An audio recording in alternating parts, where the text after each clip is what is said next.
साथियों नमस्कार।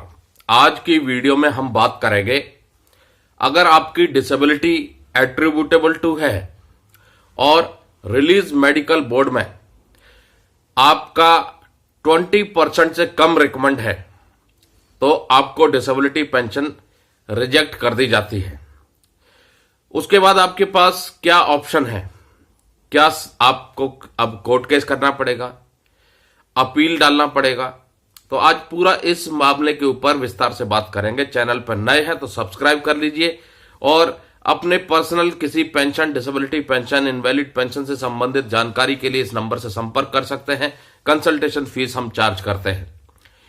दोस्तों, नई पॉलिसी आ गई है सितंबर 2023 से और डिसेबिलिटी की असेसमेंट को लेकर के थोड़े से रूल सख्त कर दिए हैं। कुछ चीजें बदल दी गई हैं, जैसे कि पहले जो डिसेबिलिटी एलिमेंट कहा करते थे उसको अब इंपेयरमेंट रिलीफ का नाम दे दिया गया है। आपकी एलएमसी जो डिसेबिलिटी है एट्रीब्यूटेबल टू या एग्रावेटेड टू है और आपको सर्विस में रिटेन कर लिया जाता है रिटेंशन कम इंपेयरमेंट असेसमेंट बोर्ड के बाद, और 20% फॉर लाइफ है तो इनिशियल क्लेम के तौर पर आपको कैपिटलाइज्ड इंपेयरमेंट रिलीफ ऑफर किया जाता है। अगर आप उसको फॉरगो कर देते हैं तो आप बाद में इंपेयरमेंट रिलीफ के लिए एलिजिबल हो जाएंगे। बशर्त यही है मिनिमम 20% और फॉर लाइफ आपकी डिसेबिलिटी रिकमेंड होनी चाहिए आरएमबी में। अब इंपेयरमेंट रिलीफ एक कंपेंसेशन है, पेंशन नहीं है। पेंशनर की डेथ होने के बाद इंपेयरमेंट रिलीफ का कोई भी हिस्सा फैमिली पेंशनर को नहीं मिलेगा और इंपेयरमेंट रिलीफ केवल उसी कंडीशन में मिलेगी जब आपको उस डिसेबिलिटी के लिए इनिशियली क्लेम के रूप में आपको कैपिटलाइज्ड इंपेयरमेंट रिलीफ ऑफर की गई हो तभी। और इंपेयरमेंट रिलीफ आपकी service pension, service gratuity, retiring pension, retiring gratuity के अलावा एडिशनल दी जाती है आपकी डिसेबिलिटी की वजह से, जो कि एक्सेप्ट की गई है एज एट्रीब्यूटेबल टू या एग्रावेटेड टू, और 20% फॉर लाइफ।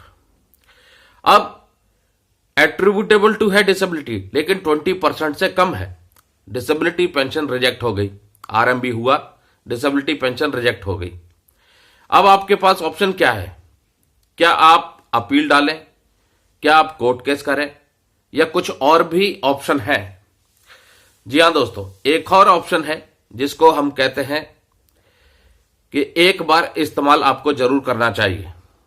हो सकता है कि उस चीज का इस्तेमाल करने से आपको कुछ लाभ मिल सके, और वो है दोस्तों, अगर आपकी डिसेबिलिटी एट्रीब्यूटेबल टू है और आपको लगता है कि परसेंटेज ऑफ डिसेबिलिटी आपको कम दी गई है तो आप one time review medical board की मांग कर सकते हैं और उसके लिए आपको अपने रिकॉर्ड ऑफिस में एप्लीकेशन देनी होगी और आपकी जो एप्लीकेशन है वो डीजीएमएस ऑफिस से अप्रूव होने के बाद आपका one time review medical board किया जाएगा।